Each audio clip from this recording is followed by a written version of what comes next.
ഹരിശ്രീ ഗണപതയേ നമ. അവിഘ്നമസ്തു.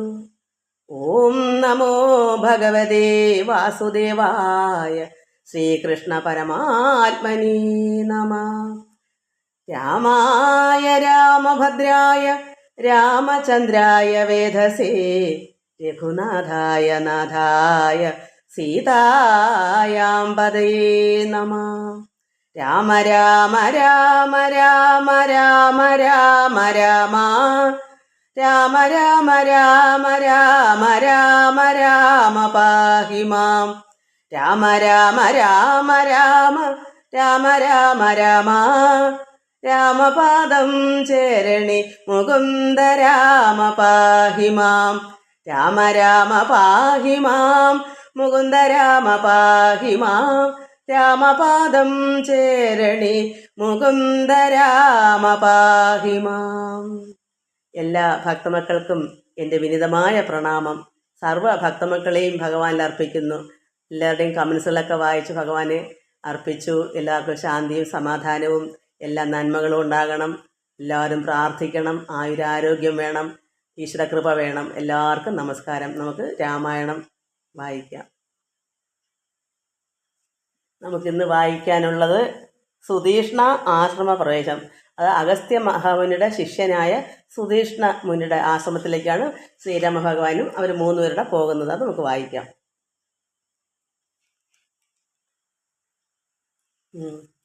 എല്ലാവർക്കും നമസ്കാരം മക്കളെ.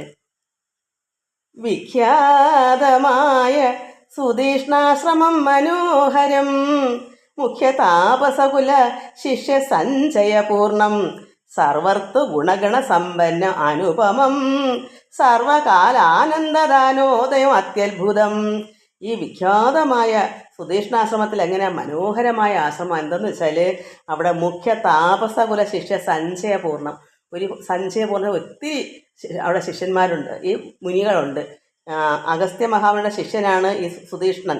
അപ്പോൾ അദ്ദേഹം താപസകുല ശിഷ്യ സഞ്ചയപൂർണ്ണ ഒത്തിരി മുനികളുണ്ട്. അതുകൊണ്ട് അവിടെ എപ്പോഴും ആനന്ദമാണ്. കാരണം ഒരാൾ തന്നെയല്ല, ഭക്തന്മാർ ഒത്തിരി കൂടുമ്പോൾ എന്തൊരു സന്തോഷമായി. ഭഗവത് കഥകൾ കേൾക്കാനും ഈശ്വരനെ ആരാധിക്കുക എല്ലാം കൂടെ ചേർന്ന് എപ്പോഴും അവർക്ക് മറ്റ് ചിന്തകളല്ലല്ലോ, പരമാത്മാവിൽ ലയിക്കുന്നൊരു ആനന്ദ നിർവൃതിയല്ലേ. അതൊന്ന് ആലോചിച്ച് നോക്കുമ്പോഴേന്ന് മനസ്സിലാവും. നമ്മളൊക്കെ ഈ സാധാരണക്കാർ ഈ ലോകത്തൊന്നും ഇങ്ങനെ നടക്കണക്കല്ല. ഇതെന്താ ഇതിവിടെ സംസാര സാഗരമല്ലേ. ഇത് ആശ്രമത്തിൽ എല്ലാവരും ഒന്നുപോലെ ഈശ്വരനെ ആരാധിക്കാൻ മറ്റ് ചിന്തകളില്ല, അവർക്ക് ആനന്ദ നിർവൃതിയാണ്. അതുകൊണ്ട് മുഖ്യ താപസകുല ശിഷ്യ സഞ്ചയപൂർണം, സർവർത്ത് ഗുണഗണ സമ്പന്ന അനുപമം. എന്താണത്? എല്ലാ ഋതുക്കളിലും ഗുണസമ്പന്നമായിരിക്കുന്നതാണ്. എപ്പോഴും അവിടെ ഋതുക്കൾ പ്രത്യേകിച്ച് ഇന്ന കാലങ്ങൾ എപ്പോഴും ഒരുപോലെയാണ്. അതായത് എല്ലാ ഋതുക്കളിലും. അപ്പോൾ 6 ഋതുക്കളുണ്ട് അവിടെ. എന്തെങ്കിലും ഒരു വ്യത്യാസം, മഴക്കാലമെന്നോ ഉഷ്ണമെന്നോ അങ്ങനെ ഒന്നുമില്ല. ശൈത്യം എപ്പോഴും പരമാനന്ദം. അതാണ് അവിടെ പ്രത്യേകം. നമുക്ക് ഇവിടെയൊക്കെ ആണെങ്കിൽ നമുക്ക് സാധാരണക്കാർക്ക് എന്താ, മഴ വന്ന് ഇനി വെള്ളോട്ട് ഇറങ്ങണ്ട, അതൊരു വല്ലായ്മ. ചൂടാന്നാലോ സഹിക്കാൻ ഇങ്ങനെയൊന്നും അവിടെ ഇല്ല. അവിടെ എപ്പോഴും ആനന്ദ നിർവൃതി, ഒരു സ്വർഗീയ അവസ്ഥയാണ്. അവിടെ എപ്പോഴും ഒരുപോലെയാണ്. അതുകൊണ്ടാണ് സർവർത്തൃ ഗുണഗണ സമ്പന്നമാണ് ഗുണഗണങ്ങൾ. എപ്പോഴും ഈശ്വരൻ്റെ ചൈതന്യമായിട്ട് അവിടെ നിലനിന്ന് ആത്മാവിൽ രമിച്ച് ഈശ്വരനെ ആരാധിച്ച് സർവ്വപേരും ആനന്ദ നിർവൃതി എടുക്കുന്ന ഒരു സന്തോഷമായിരിക്കുന്ന ഒരു ആശ്രമം. എപ്പോഴും ഗുണഗണമാണ്, ഗുണങ്ങളുടെ ഒരു കൂട്ടമാണ്. ഗണം കൂട്ടം, ഗുണങ്ങളുടെ കൂട്ടം. അപ്പോൾ സർവർത്തൃ ഗുണഗണ സമ്പന്നമാണ്. അത് ഇഷ്ടം പോലെയാണ്. എന്താണ് ഗുണം? അവിടെ ഗുണമേ ഉള്ളൂ. അങ്ങനെയുള്ള അനുപമം, സർവകാല ആനന്ദ ദാനോദയം അത്യത്ഭുതം. എപ്പോഴും സർവകാലത്തിലും ഏത് സമയത്തും ആനന്ദമാണ്. ദാനോദയം, ഉദയം ചെയ്യുന്ന പോലെ എപ്പോഴും ഇങ്ങനെ ഉയർന്നുയർന്നു വരുക ഈ ആനന്ദം. ഇന്നത്തെ കണക്കല്ല, നാളെ ഇങ്ങനെ എപ്പോഴും പവർ ഇങ്ങനെ പൊങ്ങി അപ്പോഴും അത്ര ആനന്ദമാണ് അവിടെ. ഏത് സമയത്തും അങ്ങനെ തന്നെ. അത് ഓരോ നിമിഷം കഴിയുന്നതും അത് കൂടി ഇങ്ങനെ ആനന്ദം, അത്യത്ഭുതമായിരിക്കുന്നതാണ് അവിടെ ആനന്ദം. സർവപാദപലതാഗുൽമസങ്കുലസ്ഥലം, സർവസൽപക്ഷി മൃഗഭുജംഗ നിഷേവിതം, രാഘവൻ അവരജൻ തന്നോടും സീതയോടും ആഗതനായതെന്ന് കേട്ടൊരു മുനി ശ്രേഷ്ഠൻ. ഇവർ 3 പേരും അവിടേക്ക് ചെന്നു എന്ന് ആ മുനി മനസ്സിലാക്കി. രാഘവനും അവരജൻ, അത് ശ്രീരാമൻ്റെ അനുജൻ, ആരാ? ലക്ഷ്മണൻ. അവരജൻ, രാഘവൻ അവരജൻ അനുജൻ തന്നോടും സീതയോടും കൂടി അവിടേക്ക് ചെന്നെന്ന് ആ മുനിശ്രേഷ്ഠൻ മനസ്സിലാക്കി കേട്ടു. കുംഭസംഭവനാകും അഗസ്ത്യ ശിഷ്യോ ഉത്തമൻ. അത് കുംഭസംഭവനാകുന്ന അഗസ്ത്യൻ്റെ ശിഷ്യനാണ് ഈ സുതീഷ്ണ മുനി. അപ്പം അദ്ദേഹം ഉത്തമനാണ്. ശിഷ്യോ ഉത്തമന്മാരിൽ, അതായത് ശിഷ്യന്മാരിൽ അത്ര ഉത്തമനാണ് ഈ ശിഷ്യൻ, അഗസ്ത്യ മഹാമുനിയുടെ ഉത്തമനായ ശിഷ്യൻ. സംപ്രീതൻ രാമമന്ത്രോ ഉപാസനാരഥൻ മുനി. അപ്പോൾ എപ്പോഴും സംപ്രീതനാണ്, അത്രമാത്രം ആനന്ദം, എപ്പോഴും പ്രീതിയോട് കൂടിയിരിക്കുകയാണ്. എന്താ കാരണം? എപ്പോഴും ശ്രീരാമഭഗവാനെ ഉപാസിച്ചുകൊണ്ടിരിക്കുന്ന ഒരു ശ്രേഷ്ഠ മുനിയാണ്. സംപ്രീതനായിട്ടും രാമമന്ത്രോ ഉപാസനാരഥൻ, എപ്പോഴും ആരെ ഉപാസിക്കുന്നു? ശ്രീരാമനെ. അങ്ങനെ ഇരിക്കുമ്പോഴാണ് ഭഗവാൻ ചെല്ലുന്നത്. അപ്പോൾ അങ്ങനെ മന്ത്രോ ഉപാസന രഥൻ, രതിക്കുക, എപ്പോഴും ഭഗവാനെ തന്നെ, ശ്രീരാമ എന്നുള്ള ആ രാമമന്ത്രത്തെ തന്നെ മുഴുകി ആത്മാവിൽ രമിച്ച് തന്നെ ഇരിക്കുന്ന ഒരു മുനി. എത്ര ആനന്ദമാണ് അങ്ങനെ ഇരിക്കുന്ന മുനി. സംഭ്രമത്തോട് ചെന്ന് കൂട്ടിക്കൊണ്ടിങ്ങും പോന്നു. അപ്പോഴും എപ്പോഴും ഉപാസനാരഥനായിരിക്കുന്ന ആ മുനിക്ക് ആ ഉപാസിച്ചുണ്ടെങ്കിൽ ആ ശ്രീരാമൻ ചെന്നെന്ന് കേൾക്കുമ്പോൾ എന്തൊരു ആനന്ദമാണ് കാണാൻ. അത്രമാത്രം ഹൃദയത്തിൽ നിറഞ്ഞിരിക്കുന്നതാണ് ആ മുനിയുടെ ശ്രീരാമൻ.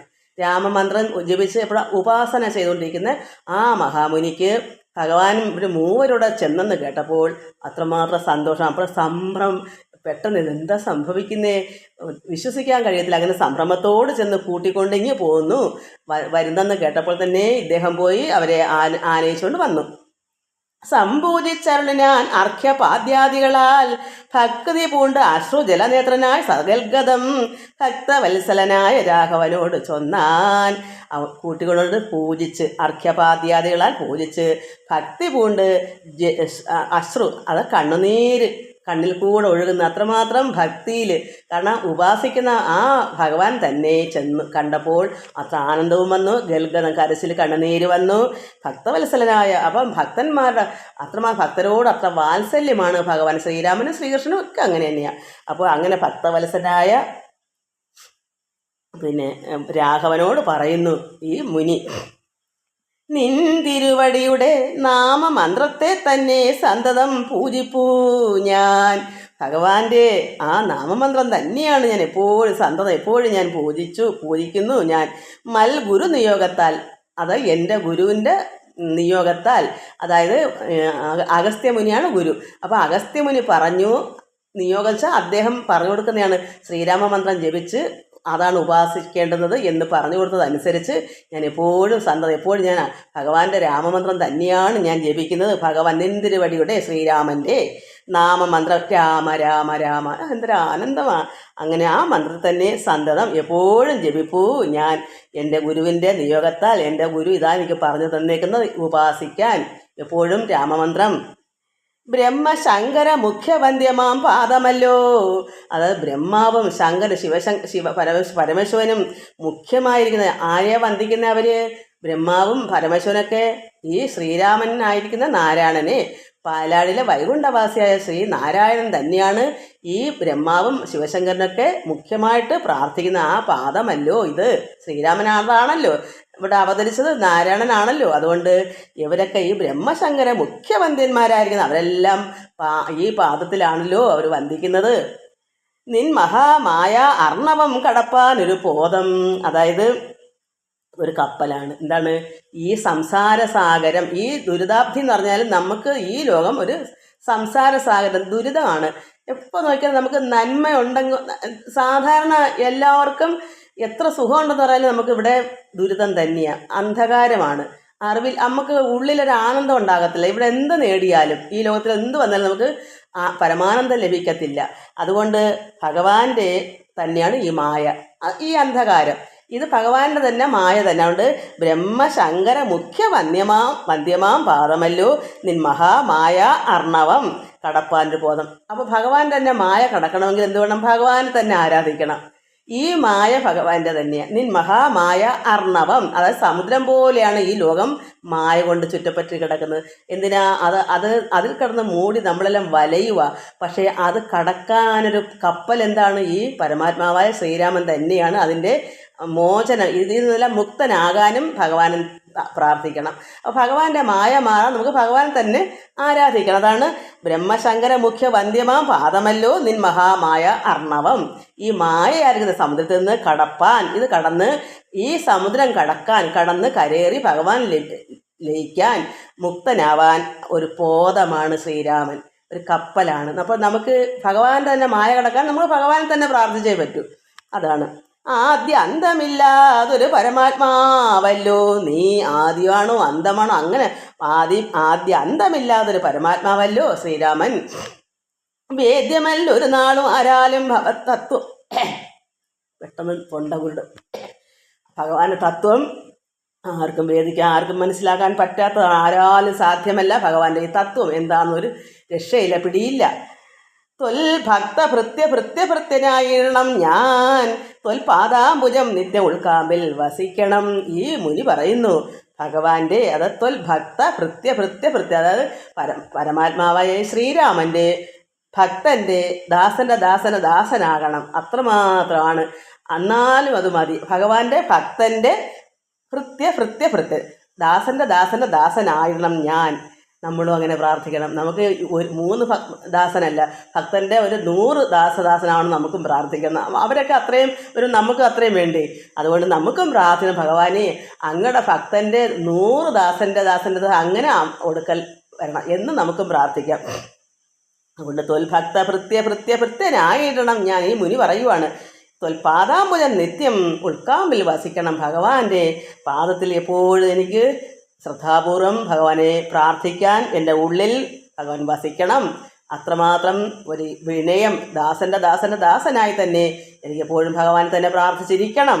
അത് എൻ്റെ ഉള്ളിൽ ഭഗവാൻ വസിക്കണമേ എന്ന് പ്രാർത്ഥിക്കുന്നു. പുത്രഭാര്യ അർത്ഥ നിലയ അന്ധകൂപത്തിൽ വീണ് ബദ്ധനായി മുഴുകിയിടും എന്നെ.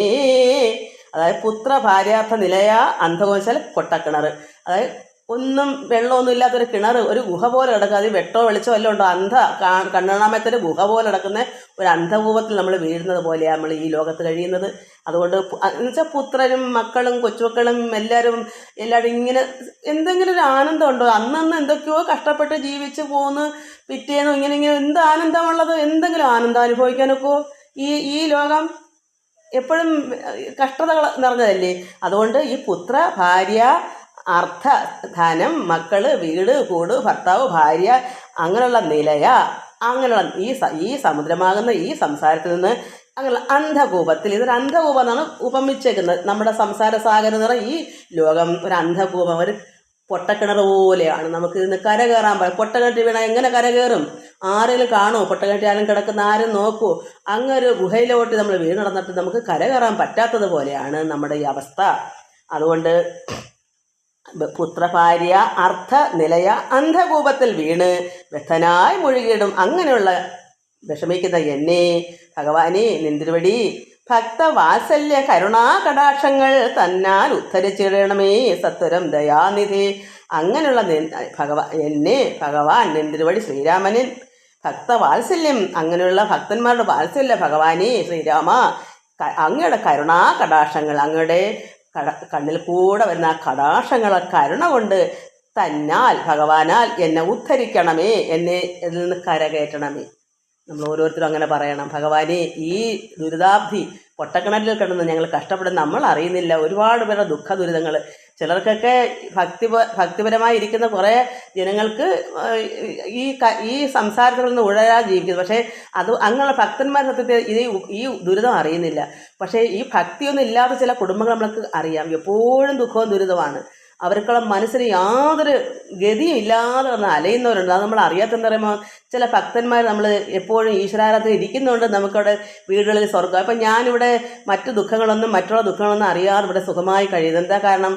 ഈശ്വരനെ ആരാധിക്കുന്നുണ്ട്. അതുകൊണ്ട് എന്നാൽ ഇത് വായിക്കുമ്പോൾ നമുക്കറിയാം ലോകത്ത് മൊത്തം ദുഃഖവും ദുരിതമാണെന്ന്. അതുകൊണ്ട് അങ്ങനെയുള്ള ഈ ലോകത്തിൽ നിന്ന് എന്നെ ഉദ്ധരിക്കണമേ, എന്നെ ഇവിടെ നിന്നെല്ലാം കരകയറ്റണമേ. ഭക്തവാത്സല്യ കരുണാ കടാക്ഷം, ഭക്തന്മാരോട് അത്ര വാത്സല്യമുള്ള ഭഗവാനാണല്ലോ. അങ്ങനെയുള്ള ഭഗവാന്റെ കരുണ കൊണ്ട്, ആ ഒരു നോട്ടം കൊണ്ട് എന്നെ ഉദ്ധരിക്കണമേ. ഈ ലോകത്തിലെ ദുരിതത്തിൽ നിന്നല്ല, ഈ പൊട്ടക്കിണറ്റിൽ നിന്ന് എന്നെ കരകയറ്റണമേ ദയാനിധേ. മൂത്ര മാംസ ആമേധ്യ അമേധ്യാന്ത്ര പുൽ ജലപിണ്ഡമാകും ഗാത്ര ഓർത്തോളം അതികശ്മലം അതിങ്കിലുള്ള ആസ്തയാ മഹാമോഹപാശബന്ധവും ഛേദിച്ച് ആർത്തി നാശന ഭവാൻ വാഴുക എന്നുള്ളിൽ നിത്യം. അതായത് നമ്മുടെ ദേഹം ഗാത്രം എന്തുകൊണ്ടുണ്ടാക്കുന്ന മൂത്രം, മാംസം, മലം, കുടല് ഇങ്ങനെയുള്ള വേണ്ടാത്ത വൃത്തികെട്ട മാംസം, മജ്ജ, അസ്ഥി ഇതൊക്കെ തന്നെയാണ് നാറ്റം. മൂത്രമാംസ അമേധ്യ മലം ഇതെല്ലാം കൊണ്ട് കുടലും ഇങ്ങനെയുള്ള പിണ്ഡമാണ് അതാണ് നമ്മുടെ ദേഹം. ഈ ദേഹത്ത് അങ്ങനെയുള്ള ഓർത്തോളം നമ്മുടെ ശരീരം അത്രമാത്രം അതികശ്മലമാണ്, അത്രമാത്രം നികൃഷ്ടമാണ് നമ്മുടെ ദേഹം. അങ്ങനെയുള്ള കശ്മലം അതിങ്കിലുള്ള ആസ്തയാം അങ്ങനെയുള്ള ദേഹത്തിലെ ഈ മഹാമോഹപാശം കൊണ്ട് ഒരിക്കലും തീരാത്ത ആഗ്രഹങ്ങൾ, ഇന്ന് കിട്ടുന്നത് പോരാ നാളെ അങ്ങനെ മോഹപാശത്ത് കിടക്കുക. നമുക്ക് കെട്ടറക്കാൻ വയ്യാത്തണക്ക് നമ്മൾ കുരുങ്ങിക്കിടക്കുക, ഒരു രക്ഷയില്ല. കണക്ക് കെട്ടറ്റ് കളയാൻ പറ്റാത്തവണ്ണം നമ്മൾ കിടന്ന് കഷ്ടപ്പെട്ട് ദുരിതത്തിൽ കിടക്കുവാണ്. അതിൽ നിന്ന് കരകയറാൻ എന്ത് ചെയ്യണം? അതുകൊണ്ട് ഭഗവാനേ, അങ്ങനെ മഹാമോഹം അത്രമാത്രം വിഷമം പിടിച്ച ഈ മോഹ വലയത്തിൽ, ഈ ഇങ്ങനെയുള്ള പാശത്തിൽ അങ്ങനെ കെട്ടിവെച്ചകുന്ന ബന്ധങ്ങളെല്ലാം ഛേദിച്ച് കളയണമേ. ഛേദിക്കാന്ന് വെച്ചാൽ ജ്ഞാനമാകുന്ന വാളിനാൽ ഛേദിക്കണമേ ഭക്തി കൊണ്ട്. അതുകൊണ്ട് ഭഗവാനെ, എന്നെ ഇതിൽ നിന്നെല്ലാം മോചിപ്പിക്കണേ, ഉദ്ധരിപ്പിക്കണമേ. ഭഗവാന്റെ വാത്സല്യം, ഞങ്ങൾ ഭക്തന്മാരുള്ള സ്നേഹ വാത്സല്യം കൊണ്ട് ഇതിൽ നിന്നെല്ലാം കരകയറ്റണമേ. ആർത്തിനാശന, ആർത്തിയെ നശിപ്പിക്കും. നമുക്ക് ഭയങ്കര എല്ലാത്തിനും ആർത്തിയാ. അപ്പോൾ ഭഗവാനെ പ്രാർത്ഥിച്ചാൽ എന്തോരം നമുക്ക് ആർത്തി മാറി മാറി പോകും. നമുക്കൊന്നിനും ആർത്തി ഉണ്ടാകത്തില്ല, കിട്ടുന്നതൊക്കെ തൃപ്തികരമായിരിക്കും. പിന്നെ അതിനപ്പുറത്തേക്ക് വേണമെന്ന് തോന്നൂല. എന്താ കാരണം? ഭഗവാനെ അങ്ങനെ പ്രാർത്ഥിക്കുന്ന ഒരു ഭക്തൻ്റെ ഉള്ളിൽ പരമാത്മാവ് വസിക്കുമ്പോൾ നമ്മുടെ ആർത്തികളൊക്കെ പോയിട്ട് തൃപ്തികരമാവില്ല. അതുകൊണ്ട് ആർത്തിയെ നശിപ്പിക്കുന്നവനെ, ആർത്തിനാശന ഭവാൻ വാഴുക എന്നുള്ളിൽ നിത്യവും. അങ്ങനെയുള്ള ഭഗവാനെ എൻ്റെ ഉള്ളിൽ എപ്പോഴും വാഴണമേ, നമ്മളെ നന്മയ്ക്ക് നമ്മളെ ഉദ്ധരിപ്പിക്കാൻ. സർവഭൂതങ്ങളുടെ ഉള്ളിൽ വാണിടുന്നതും സർവദാ ഭവാൻ തന്നെ കേവലം എന്നാകിലും ത്വന്മന്ത്ര ജപരഥന്മാരായ ജനങ്ങളെ ത്വന്മഹാമായാദേവി ബന്ധിച്ചിടുകയില്ല. അതായത് ഈ സർവ സൃഷ്ടികളിലും അതിൻ്റെ ഉള്ളിൽ അകവും പുറവും നിറഞ്ഞിരിക്കുന്ന പരമാത്മാവാണല്ലോ. അപ്പോൾ സർവഭൂതങ്ങളുടെയും സർവ സൃഷ്ടികളുടെയും ഉള്ളിൽ, നമ്മുടെ ഉള്ളിൽ വാഴുന്നത് ആരാ? ഈശ്വരൻ, ഭഗവാൻ, പരമാത്മാവ്. അങ്ങനെ സർവദാ ഭഗവാൻ തന്നെ കേവലൻ. നമ്മുടെ ഉള്ളിലെല്ലാം ഭഗവാൻ തന്നെ എപ്പോഴും നമ്മുടെ ഉള്ളിലെല്ലാം എല്ലാ സൃഷ്ടിയിലും വാഴുന്നു. എന്നാകിലും മന്ത്ര ജപരഥന്മാരായ ജനങ്ങളെ അങ്ങനെ എല്ലാ സൃഷ്ടികളിലും ഭഗവാൻ തന്നെയാണ്. എന്നാലും എപ്പോഴും എന്താണ്? മന്ത്ര ജപരഥന്മാരായ ജനങ്ങളുണ്ട്. എല്ലാവരും ഒന്നുപോലല്ല. ഇതിൽ ഭഗവാനെ തന്നെ പ്രാർത്ഥിക്കുന്ന ഭഗവാന്റെ മന്ത്രജപങ്ങളിൽ ആരാ എപ്പോഴും ഉരിയാടുന്നത്? അത് പരമാത്മാവായ ശ്രീരാമൻ്റെ ആയാലും ശ്രീകൃഷ്ണനായാലും ഭഗവാന്റെ നാമമന്ത്രങ്ങൾ ജപിച്ച് അതിൽ രഥന്മാരാകും, അതിൽ രമിക്കും, ആനന്ദിക്കും. എന്നുവെച്ചാൽ ഭഗവാനോട്ട് ലയിക്കും, യോഗിയായിത്തീരുന്ന അങ്ങനെയുള്ള ജനങ്ങളെ മഹാമായാദേവി ബന്ധിച്ചിടുകയില്ല. നമുക്ക് അങ്ങനെയുള്ള ഭക്തനെ ഭഗവാന്റെ തന്നെ മായ ഇങ്ങനെയുള്ള ഭക്തന്മാരെ ബന്ധിക്കത്തില്ല. കാരണം നമുക്കതിൽ മൈൻഡില്ല. ഈ ലോകത്ത് എന്ത് നടന്നാലും നമ്മളതെല്ലാം ത്യജിച്ചവരാണ് ഭക്തന്മാർ. എപ്പോഴും ഭഗവാന്റെ നാമമന്ത്രങ്ങൾ ഉരുവിട്ടുകൊണ്ടിരിക്കുമ്പോൾ നമ്മളെ ഈ മഹാമായ നമ്മളെ ബന്ധിക്കത്തില്ല, നമ്മളതിലേക്ക് ചാടത്തില്ല, നമ്മളെ മനസ്സിനെ കടിഞ്ഞാണിടും. പോകണ്ടാത്തത് പോകാൻ നമ്മളെ അനുവദിക്കത്തില്ല. നമുക്കെപ്പോഴും പരമാത്മാവിൽ രാമനാമം ചൊല്ലി അത് രഥന്മാരാവുന്നു, അത് രമിക്കുന്നു. അപ്പോഴെന്ത് വരും? നമുക്ക് സമയമുണ്ടോ മറ്റുള്ള ചിന്തയ്ക്ക് പോകാൻ? അയ്യോ, അപ്പുറത്ത് പോയി ഇന്നത് വല്ലവരും നുണ പറയാനോ അതല്ലെങ്കിൽ വേറെ എന്തെങ്കിലും കാര്യസാധ്യതയോ ഇങ്ങനെ പോകാനുള്ള സമയം ഒരു ഭക്തനുണ്ടാവത്തില്ല. അങ്ങനെ വല്ലവരെയും കണ്ടും കേട്ടും പറഞ്ഞും ഇങ്ങനെ ഭ്രമിച്ച് അങ്ങനെയാണോ, എന്നാൽ നമുക്കും പോകണം, അത് കാണണം, ഇങ്ങനെ ചിന്ത നമുക്കുണ്ടാവുമോ? നമ്മളെപ്പോഴും മുറിക്കകത്ത് നമ്മുടെ ജോലി എന്താണെന്ന് വെച്ചാൽ അതും ചെയ്ത് നമ്മൾ സുഖമായി ഭഗവാനെ പ്രാർത്ഥിക്കുമ്പോൾ എന്തെങ്കിലും മായ നമ്മളെ വലയ്ക്കുമോ? അങ്ങോട്ട് കണ്ണുകൊണ്ട് നോക്കുകയോ ചെവികൊണ്ട് കേൾക്കുകയോ ചെയ്യാൻ ഈ ലോകത്തേക്ക് തിരിയുന്നില്ലല്ലോ. മറ്റുള്ളവരുടെ കാര്യങ്ങൾ കേൾക്കാനോ എടുക്കാനോ നമ്മൾ കാണാനോ ഒന്നിനും പോകുന്നില്ലേ. പിന്നെ നമ്മൾ എങ്ങനെ ചുറ്റിപ്പറ്റും? നമ്മളെപ്പോഴും എന്താ നമ്മുടെ ജോലിയിൽ തരാണ് അത് തിരക്കുന്നത്. ഈശ്വരനെ ആരാധിക്കുന്നവർക്ക് സമയമുണ്ട് ഇങ്ങനെയുള്ള കാര്യങ്ങൾ കേൾക്കാനൊക്കെ, അത് താല്പര്യമായിട്ട് അവർ ഭ്രമിച്ചിരിക്കും. അങ്ങനെയുള്ളവർക്ക് ഈശ്വരനായിട്ട് ആരാധിച്ച് രമിക്കാൻ പറ്റുകയില്ല. അതുകൊണ്ട് ഭഗവാനോട് പറയുന്നു, മന്ത്ര ജപരഥന്മാരായ ജനങ്ങളെ മഹാമായാദേവി ബന്ധിച്ചിടുകയില്ല. നമുക്ക് ഒരു കാരണവശാലും ഈ ലോകത്തിലിരിക്കുന്ന ഈ മഹാമായ ഒരു കാരണവശാലും നമ്മളെ വയ്ക്കത്തില്ല. അതിൽ നിന്നെല്ലാം നമ്മളെ ഒഴിച്ചു വയ്ക്കും, ഒന്നിലോട്ടും നമ്മളെ ഭ്രമിപ്പിക്കത്തില്ല. മന്ത്ര ജപ വിമുഖന്മാരാ ജനങ്ങൾക്കാണെങ്കിലോ ഭഗവാന്റെ നാമമന്ത്രങ്ങൾ ജപിക്കാത്ത വിമുഖന്മാരുണ്ട്. ഒരിക്കലും എന്ത് കൊടുത്താലും എനിക്കിതൊന്നും കഴിയില്ല, എനിക്ക് ഭാഗതൊന്നും എനിക്കറിയത്തില്ല, ഞങ്ങൾക്കതൊന്നും ആവശ്യമില്ല, പ്രാർത്ഥനയും വേണ്ട, ഒന്നും വേണ്ട, സിനിമയും കണ്ട് ഈ ലോക ചിന്തയായിട്ട് ഇരിക്കുന്ന വിമുഖന്മാരുണ്ട്, ഭഗവാനെ പ്രാർത്ഥിക്കാത്തവരുണ്ട്. അതാണ് പറഞ്ഞത് മന്ത്ര ഭഗവാന്റെ മന്ത്ര ജപ വിമുഖന്മാരാ ജനങ്ങളെ മഹാമായാദേവി ബന്ധിപ്പിച്ചിടുന്നത്. അവരെയാണ് ദുഃഖിപ്പിക്കുന്നത്. അവർക്ക് ഇന്ന് മാറി ഒന്ന് മാറി ഒന്ന് മാറി എപ്പോഴും ദുഃഖ ദുരിതങ്ങളാണ്. നമ്മൾ കേട്ടിട്ടുണ്ടല്ലോ പണ്ടൊക്കെ എത്രയോ വിഷമം പിടിച്ച ഓരോരോ കാര്യങ്ങൾ. നമുക്കും ഒരേ സമയത്ത് ഈശ്വരനോട് ആരാധന ഇല്ലാത്ത സമയം നമുക്കും അതൊക്കെ അനുഭവം ഉണ്ടായത്. നമുക്ക് പല പല ദുഃഖ ദുരിതങ്ങളൊക്കെ ഉണ്ട്. അതിൽ കൂടെ നമ്മൾ അത് ഈശ്വരനെ വിളിച്ച് ഇങ്ങനെ ആകുന്നത്. അത് വന്നെങ്കിലേ അങ്ങനെ ആകൂ. എന്നാലും പഠിക്കാത്തവരുണ്ട്. എത്ര ദുരിതം വന്നാലും ഈശ്വരനെ ചിന്തിക്കാത്തവരുണ്ട്. പക്ഷേ ഒരു ഭക്തൻ എങ്ങനെയാണ് ഉള്ളിൽ ദൈവമേ എനിക്ക് ഈ വിഷമങ്ങൾ. നമ്മളും കുട്ടിനാളിൽ പല പല ദുഃഖത്തിലും നമ്മൾ വിവാഹം കഴിക്കുമ്പോഴും അപ്പോഴേ നമുക്ക് ഒരുപാട് വിഷമങ്ങൾ നമ്മളിലുണ്ടാകുന്ന കുറ്റം കൊണ്ടല്ല, മറ്റുള്ളവർ നമ്മൾ ദുഃഖിപ്പിക്കുന്നത് കൊണ്ടാണത്. അങ്ങനെ വരുമ്പോൾ നമ്മൾ അതിലിരുന്നും കൊണ്ട് ഈശ്വരനോട് ആരാധിച്ച് നമുക്കിങ്ങനെ ആകാം. അതിനൊരു എന്താ പറയുക, ഒരു നിമിത്തമാണത്. അങ്ങനെ നന്നാവാനുള്ള ഈശ്വരനിലേക്ക് വരാനുള്ള നിമിത്തമാണ്. അത് വന്നില്ലേ നമ്മളും അറിയില്ല. അപ്പം നമുക്ക് ദുരിതങ്ങൾ വന്നെങ്കിലേ നമ്മളിത് അറിയൂ. അതുകൊണ്ട് ഭഗവാന്റെ നാമജപ വിമുഖന്മാരായ ജനങ്ങളെ ഭഗവാന്റെ മായ അവരെ ചുറ്റിപ്പറ്റി അവരെ ബന്ധിപ്പിച്ചിടും. ദുരിതത്തിൽ തന്നെ കെട്ടിയങ്ങിടും കരകയറാതെ. ഒരു ഉദാഹരണം, ഒരു അസുഖം വന്ന് ഈ അസുഖത്തിൽ കിടന്നങ്ങ് ഇഴഞ്ഞ് വലഞ്ഞാലും അവർക്ക് അതിൽ നിന്ന് മുക്തനാവാൻ പറ്റാത്ത, അത് ഒന്നിനും ഓരോരോ ദുഃഖങ്ങളായി വരും. ഒരിക്കലും അതിൽ നിന്ന് കരകയറാൻ പറ്റും. ഒരു രോഗം വന്നാൽ അത് മുക്തനാവത്തില്ല. അതിൽ കിടന്ന് തന്നെ അവസാനം അന്ത്യമാകും. അപ്പോൾ അത് കരകയറുന്ന അർത്ഥമുണ്ടോ? എന്നാൽ ഒരു രോഗം ഉണ്ടെങ്കിൽ അതിൽ കൂടെ നമുക്ക് ഈശ്വരനെ ആരാധിക്കാനും സന്തോഷിക്കാനും ആനന്ദിക്കാനും അതിൽ വകയുണ്ടെങ്കിൽ നമുക്ക് സന്തോഷമല്ലേ? ഒരു അസുഖം വന്നാൽ പോലും നമ്മൾ ഈശ്വരനെ ആരാധിക്കൊണ്ട് അതിനകത്ത് അസുഖം കൊണ്ട് ചിന്തിക്കാൻ പോലും ദൈവം സമയം തരത്തില്ല. കാരണം ഈശ്വരനെ ആരാധിക്കുന്ന ഒരു ഭക്തനെ ഒരിക്കലും മറ്റ് ചിന്തയിലോട്ട് പോകാത്തതുകൊണ്ടാണ്. അതുകൊണ്ട് അസുഖം വന്നാൽ പോലും നമ്മൾ അത് അറിയാതങ്ങ് പോകും. അതുകൊണ്ട് ഭഗവാന്റെ മഹാമായാദേവി ബന്ധിപ്പിച്ചിടും. എന്താ കാരണം? ഭഗവാന്റെ നാമജപങ്ങൾ ഇല്ലാത്തവർക്ക്, വിമുഖന്മാർക്ക്. അതുകൊണ്ടാണ് അങ്ങനെ പറയുന്നത്. ഇതൊരു സേവ അനുരൂപ ഫലദാന തൽപരൻ ഭവാൻ. ആരാണ് ഭഗവാൻ അനുരൂപ ഫലദാന. അപ്പം നമുക്ക് ഇപ്പം എന്താണ് നമുക്ക് വേണ്ടത്? ഭഗവാനോട് ഭക്തി വർദ്ധിച്ചു വരുമ്പം നമുക്ക് എന്താ നമ്മൾ ഭഗവാനെ സേവിക്കുന്നത്? എന്താണെങ്കിലും നമ്മുടെ ആഗ്രഹങ്ങൾ സേവ അനുരൂപ ഫലദാന തൽപരന. ഭഗവാനെ സ്നേഹിച്ച് ഭക്തിപൂർവ്വം ഇരിക്കുമ്പോൾ നമുക്ക് എന്താണ് ആവശ്യങ്ങൾ? ഭഗവാനെ എനിക്ക് ഈ ലോകത്ത് എന്തെങ്കിലുമൊക്കെ വേണം, ഭഗവാനെ എനിക്ക് വിദ്യ കുറവാണ്, അല്ലെങ്കിൽ എനിക്കൊരു ജോലി വേണം, ജീവിക്കണ്ടേ, എൻ്റെ കുട്ടികളെ വളർത്തണ്ടേ, അല്ലെങ്കിൽ എനിക്കൊരു വീട് വേണം.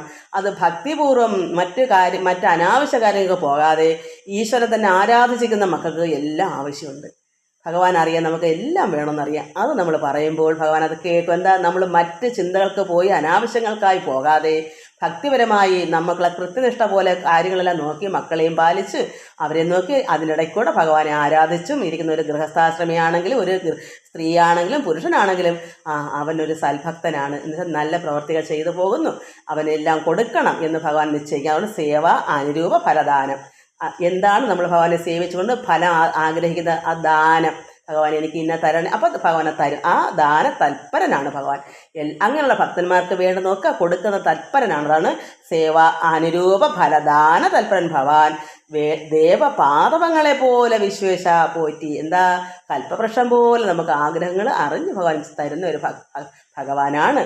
എന്താ കാരണം? ഭഗവാനെ അറിയുന്ന ഭക്തന്.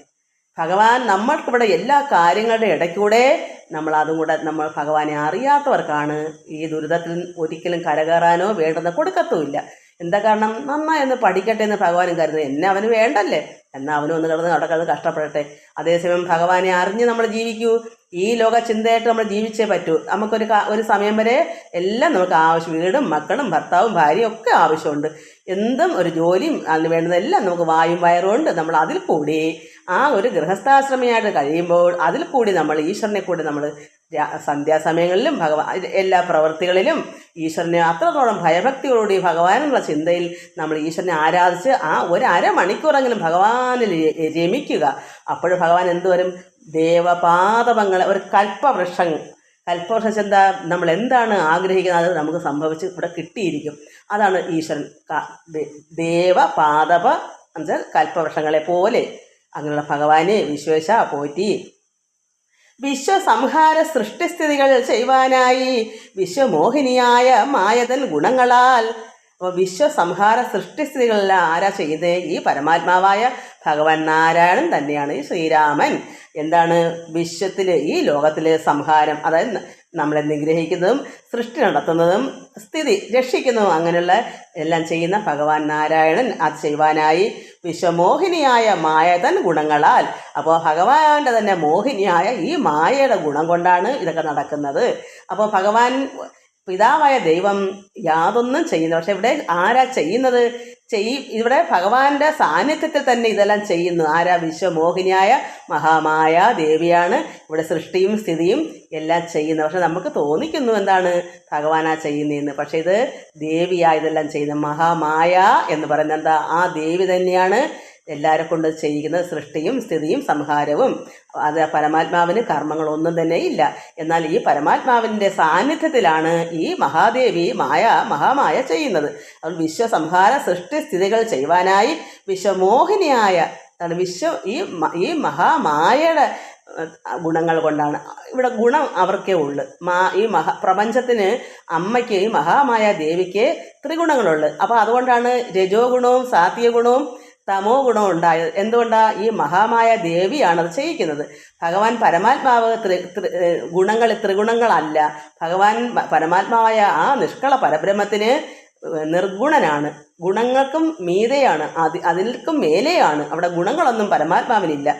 ഈ ഗുണങ്ങൾ കൊണ്ടാണ് നമ്മളെല്ലാം ഇത് സൃഷ്ടിയും സ്ഥിതിയും ഒക്കെ ചെയ്യുന്നത്. അത് മഹാമായയെ കൊണ്ട് ചെയ്യിക്കുവാണ് ഭഗവാൻ. അതുകൊണ്ട് വിശ്വമോഹിനിയായ മായതൻ ഗുണങ്ങളാൽ, പിന്നെ രുദ്ര പങ്കജ ഭവ വിഷ്ണു രൂപങ്ങളായി ചിദ്രൂപനായ ഭവാൻ വാഴുന്നു മോഹാത്മാനാം. അതായത് ഈ വിശ്വമോഹിനിയായ മായയുടെ ഗുണങ്ങൾ കൊണ്ട് എന്ത് ചെയ്യുന്നു? രുദ്ര പരമശിവൻ, പങ്കജ ബ്രഹ്മാവ്, വിഷ്ണു ഭഗവാന്റെ ഒരു അവതാരമാണ് അതും. ഭഗവാൻ വിഷ്ണു രൂപമായി ഈ അതായത് ബ്രഹ്മ വിഷ്ണു മഹേശ്വരന്മാരായി മഹാമായയുടെ ഗുണം കൊണ്ട് ഇങ്ങനെ നിൽക്കുന്നു പരമാത്മാവ്. അത് അങ്ങനെ ആ പരമാത്മാവ് തന്നെ മൂന്നവസ്ഥ എടുത്തുകൊണ്ട് വിശ്വമോഹിനിയായ അമ്മയുടെ ഗുണങ്ങൾ എടുത്തുകൊണ്ടാണ് ഇവിടെ സൃഷ്ടിയും സ്ഥിതിയും സംഹാരവും ചെയ്യുന്നത്. ഇത് മനസ്സിലായി കാണുമല്ലോ. അപ്പോൾ അങ്ങനെ ചിദ്രൂപനായ ഭവാൻ വാഴുന്നു മോഹാത്മാനാം. ഇവിടെ അങ്ങനെ കഴിയുന്നു ചിദ്രൂപനായ ഭവാൻ. ഇങ്ങനെ ഈ മഹാമായയ്ക്കാണ് ഈ മോഹങ്ങൾ, ഈ ത്രിഗുണങ്ങൾ. നാനാ രൂപങ്ങളായി തോന്നുന്ന ലോകത്തെങ്കിൽ ഇവിടെ പരമാത്മാവ് ഏകനാണെങ്കിലും ഇപ്പം നാനാ രൂപം അങ്ങനായി. മഹാമായ ബ്രഹ്മ വിഷ്ണു മഹേശ്വരന്മാരൊക്കെ ഓരോരോ രൂപങ്ങളല്ലേ. അപ്പോൾ ഇവിടെ ഏകമായിരിക്കുന്ന പരമാത്മാവിൻ്റെ നാനാ രൂപങ്ങളായി ഇവിടെ കാണുന്നു ഈ ലോകത്തിൽ. അതാണ് ഏകത്വമായ ഈശ്വരൻ നാനാ രൂപങ്ങളായി കഴിയുന്നു ഇവിടെ ഈ ലോകത്തിൽ. എന്നാലും ഒരാൾ തന്നെ ഭഗവാൻ തന്നെ ഓരോരോ അവസ്ഥ എടുത്ത് ജനങ്ങൾക്ക് ഈ ലോകത്തിന് വേണ്ടി, വിശ്വത്തെ രക്ഷിക്കാൻ വേണ്ടി ഇവർ മഹാമായയുടെ ഗുണങ്ങളാൽ ഇതൊക്കെ ചെയ്യുന്നു. എന്താ? നാനാ രൂപങ്ങളായി തോന്നുന്ന ലോകത്തെങ്കിൽ ഭാനുമാൻ എങ്ങനെയെന്ന് വെച്ചാൽ, ഭാനുമാൻ അതായത് സൂര്യൻ ജലം പ്രതി വെവ്വേറെ കാണും പോലെ. ഈശ്വരൻ സൂര്യൻ ഏകനാണ്. എന്നാലോ നമ്മൾ തോട്ടിലും ആറ്റിലും കുറച്ച് വെള്ളം വല്ല പാത്രത്തിലോ ബക്കറ്റിലോ ഒക്കെ വെച്ചിരുന്നാലും ഏകനായിരിക്കുന്ന ആ സൂര്യൻ എല്ലാത്തിലും പ്രതിഫലിക്കുന്നു.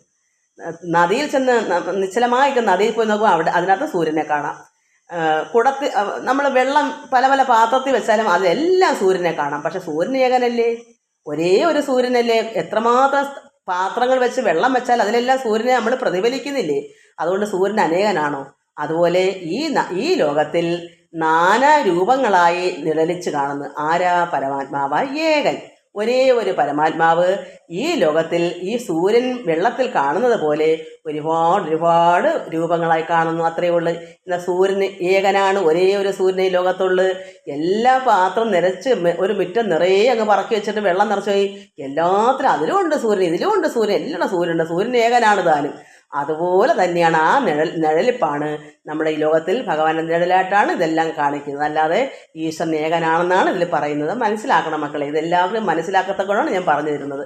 അപ്പോൾ ഭാനുമാൻ അത് സൂര്യൻ, ജലം പ്രതി ഓരോരോ പാത്രങ്ങളിൽ ജലം വെവ്വേറെ വെച്ച കാണും പോലെ തന്നെയാണ് ഏകനായിരിക്കുന്ന സൂര്യൻ പലതായി കാണുന്നത് പോലെ പരമാത്മാവായ നിഷ്കള പരബ്രഹ്മവസ്തു ഏകനാണ്. എന്നാൽ നമുക്ക് എല്ലാവരും ഓരോരോ രൂപമായി കാണുന്നു. കൃഷ്ണനായും ശ്രീരാമനായും ബ്രഹ്മാവിഷ്ണു മഹേശ്വരനായും നമ്മളെല്ലാവരും തന്നെ ആ നിഴലിൽ നമ്മളിലും ഉണ്ട്. പക്ഷേ അല്പാൽപമേ ഉള്ളൂ. നമ്മളെല്ലാം ആ ജീവാത്മാ അല്പമേ ഉള്ളൂ. കാരണം ശക്തി നമുക്കൊക്കെ ഒരു സാധാരണ അങ്ങനെയാണല്ലോ. എല്ലാം പക്ഷേ ഇതെല്ലാം ഈശ്വരൻ്റെ സൃഷ്ടിയാണല്ലോ. അപ്പോൾ എല്ലാത്തിലും ഇത് തന്നെയാണ്. ഇത് നാനാരൂപം എന്ന് പറയുന്നത് അതാണ്. എല്ലാം ഈശ്വരൻ്റെ നിഴൽപ്പ് തന്നെ. ഈ സൂര്യൻ മറ്റേ നിഴലിച്ച് കാണുന്നത് പോലെയാണ് നമ്മളെല്ലാവരും. അതുകൊണ്ട് പരമാത്മാവ് ഏകനല്ലാതെ തോന്നിയുണ്ടോ? ഒറ്റയൊരാളേ ഉള്ളൂ. അതുകൊണ്ട് ഭാനുമാൻ ജലം പ്രതി വെവ്വേറെ കാണും പോലെ ഇങ്ങനെയുള്ള ഭഗവൽ സ്വരൂപത്തെ നിത്യം എങ്ങനെ അറിഞ്ഞുപാസിപ്പു ഞാൻ ദയാനിധേ. ആ മുനി പറയുക, സുധീഷ്ണ മഹർഷി പറയുന്നു, ഇങ്ങനെയുള്ള ഭഗവത് സ്വരൂപമാണ്. ഭഗവാൻ പരമാത്മാവിന് സ്വരൂപമുണ്ടോ? പരമാനന്ദ ആ ചൈതന്യമല്ലേ ഉള്ളൂ, ആനന്ദ സ്വരൂപനല്ലേ. അതുകൊണ്ട് ഇങ്ങനെയുള്ള ഭഗവത് സ്വരൂപത്തെ, അതായത് അങ്ങനെയുള്ള ഭഗവാനാണ് ഈ ശ്രീരാമനായിട്ട് വന്നേക്കുന്നത്, പരമാത്മാവാണ്. അതുകൊണ്ട് അങ്ങനെയുള്ള ഭഗവത് സ്വരൂപമായിരിക്കുന്ന അങ്ങയെ നിത്യം എങ്ങനെ അറിഞ്ഞുപാസിപ്പോ ഞാൻ ദയാനിധി. ഇങ്ങനെ എല്ലായിടവും നിറഞ്ഞു നിൽക്കുന്ന ഭഗവാനെ ആരാലും സാധ്യമാണോ നമുക്ക് മനസ്സിലാക്കാൻ? ഒരിക്കലും നമുക്ക് ആർക്കും പറ്റുന്നൊരവസ്ഥയാണോ ഭഗവാന്റെ കാര്യം നമ്മൾ അറിയാൻ, കഥ അറിയാൻ? അതുകൊണ്ട് നമ്മൾക്ക് ഇതൊക്കെ ഇങ്ങനെ ആരാധിക്കാനേ കഴിയൂ. നമുക്ക് ഭഗവാന്റെ തത്വത്തെ മനസ്സിലാക്കാൻ, അത് ഉപാസിപ്പാനോ ഒന്നും ദയാനിധി ആരാലും സാധ്യമല്ല. അദ്ദൈവ ഭവ ചരണാംബുജയുഗം മമ പ്രത്യക്ഷമായി വന്നിതു മത്തപോബലവശാൽ. ഇപ്പോഴെങ്കിലും ഭഗവാന്റെ ചരണാംബുജം കാണുവാൻ എനിക്ക് പ്രത്യക്ഷമായി വന്നല്ലോ. നമുക്ക് പ്രത്യക്ഷമായിട്ട് കാണണമെങ്കിൽ നമുക്കിപ്പം അന്ന് ശരീരം ഉള്ളതുകൊണ്ട് ഭഗവാൻ വനത്തിലേക്ക് ചെന്നതുകൊണ്ട് ആ മഹർഷി നേരിട്ട് കണ്ടു. അതുകൊണ്ട് അദ്ദൈവ ഭവ ചരണാംബുജ യുഗം, ഭഗവാന്റെ ആ പാദപത്മം കാണുവാൻ മമ എനിക്ക്, അതായത് ഈ മുനിക്ക് പ്രത്യക്ഷമായി വന്നത് മത്തപോ ബലവശ. അദ്ദേഹത്തെ തപസ്സിൻ്റെ കാരണം ഗുരുവായ അഗസ്ത്യ മഹാമുനി എന്താ പറഞ്ഞു കൊടുത്തത്? രാമമന്ത്രം ജപിച്ച് ഉപാസിപ്പൂന്ന. അങ്ങനെ ആ തപോബലം കൊണ്ടാണ് ഭഗവാൻ തന്നെ നേരിട്ട് പ്രത്യക്ഷമായി ചെന്ന് കണ്ടല്ലോ അത് പറഞ്ഞത്. മന്ത്ര ജപ വിശുദ്ധാത്മന പ്രസാദിക്കും നിർമ്മലനായ ഭവാൻ ചിന്മയൻ എന്നാകിലും സന്മയമായി പരബ്രഹ്മമായി അരൂപമായി കർമ്മണ അഗോചരമായൊരു ഭവദ്രൂപം ത്വന്മായാവിടംബന രചിതം മാനുഷികം മന്മഥ കോടി കോടി സുഭഗം കമനീയം കാരുണ്യപൂർണ്ണ നേത്രം കാർമുക ബാണധരം സ്മേരസുന്ദരമുഖം അജിനാംബരധരം. ഭഗവാനെ കണ്ടപ്പോൾ എന്താണ്? ഭഗവാനെ അത്രയും മാത്രം പ്രത്യക്ഷമായപ്പോൾ കണ്ട ആ സൗന്ദര്യത്തെ പറ്റിയാണ്. ഭഗവാന്റെ മന്ത്രം ജപിക്കുന്ന പരിശുദ്ധാത്മാക്കൾക്ക്, അതായത് എന്തൊക്കെയാ പറയുന്നത്? മന്ത്ര ജപ വിശുദ്ധാത്മന, ഭഗവാന്റെ മന്ത്രങ്ങൾ ജപിക്കുന്ന പരിശുദ്ധാത്മാക്കൾക്ക് ഭഗവാൻ പ്രസാദിക്കും. അതുകൊണ്ടാണ് രാമാന്ന് നമ്മൾ ഇന്ന മന്ത്രമൊന്നുമില്ല. ഇത് ഭഗവാൻ കൃഷ്ണനും ഇപ്പം ശ്രീരാമൻ്റെ കഥ പറയുന്നതുകൊണ്ട് നമ്മൾ രാമ എന്ന് പറയുന്നത്. അല്ലെങ്കിൽ കൃഷ്ണ, ഇതെല്ലാം പരമാത്മാവ് നാരായണൻ തന്നെയാണ്. നമുക്ക് ഈ ഈശ്വരൻ്റെ നാമങ്ങൾ കൃഷ്ണാന്നോ ഗോവിന്ദാന്നോ രാമാന്നോ പിന്നെ ഗോപാലാന്നോ എന്ത് വേണമെങ്കിലും മുരളീധരാന്നോ വേണു എന്തൊക്കെ പറയാം. ഇതെല്ലാം ഭഗവാന്റെ രാമമന്ത്രം തന്നെയാണ്. പക്ഷേ രാമ എന്ന് പറയുന്നത് നമ്മുടെ ഹൃദയം കൂടെ ഒന്ന് വെടുപ്പാവും. രാമാറി അവിടെ ആത്മാവിൽ പ്രകാശം ഉണ്ടാകുന്നവർ അതാണ് രാമ എന്ന് പറയുക. അതുകൊണ്ട് നമുക്ക് രാമമന്ത്രം അത്ര മഹത്തരമാണ്. അതുകൊണ്ടാണ് ഇദ്ദേഹം പറയുന്നത് മന്ത്ര ജപ വിശുദ്ധാത്മന പ്രസാദിക്കും നിർമ്മലനായ ഭവാൻ ചിന്മയനെന്നാകിലും. ഭഗവാന്റെ നാമം ചൊല്ലുമ്പോൾ ഭഗവാൻ പ്രസാദിക്കും. നിർമ്മലനായ ഭഗവാനാണ് ശ്രീരാമൻ. അത്രമാത്രം ഭക്തവാത്സല്യം, ഭക്തന്മാരുടെ അത്ര സ്നേഹവും വാത്സല്യമുള്ള ഭഗവാനാണ്. അതുകൊണ്ട് സന്മയമായി പരബ്രഹ്മമായി അരൂപിയാണ് ഭഗവാൻ. പരബ്രഹ്മം അരൂപിയാണ്. എന്നാൽ ഇവിടെ എന്താ, സൂര്യൻ ഏകനാണെങ്കിലും ഇവിടെ നിഴലിച്ചു വെള്ളത്തിലെല്ലാം ഏത് പാത്രത്തിൽ വെച്ചാലും സൂര്യനെ കാണുന്നത് പോലെ അരൂപിയായിരിക്കുന്ന പരമാത്മാവ് നിഴലിക്കുന്നു. അങ്ങനെ ശ്രീരാമനായി ഇവിടെ വന്നു പ്രത്യക്ഷമായി അദ്ദേഹത്തിനെ കാണിച്ചു. നമുക്ക് ഇനി ബാക്കി അടുത്ത ദിവസം വായിക്കാം, സമയം ഒരുപാട് പോയി. എല്ലാവർക്കും നമസ്കാരം. ഇത് മനസ്സിലാക്കുന്ന എത്ര നല്ലതാണ് മക്കളെ.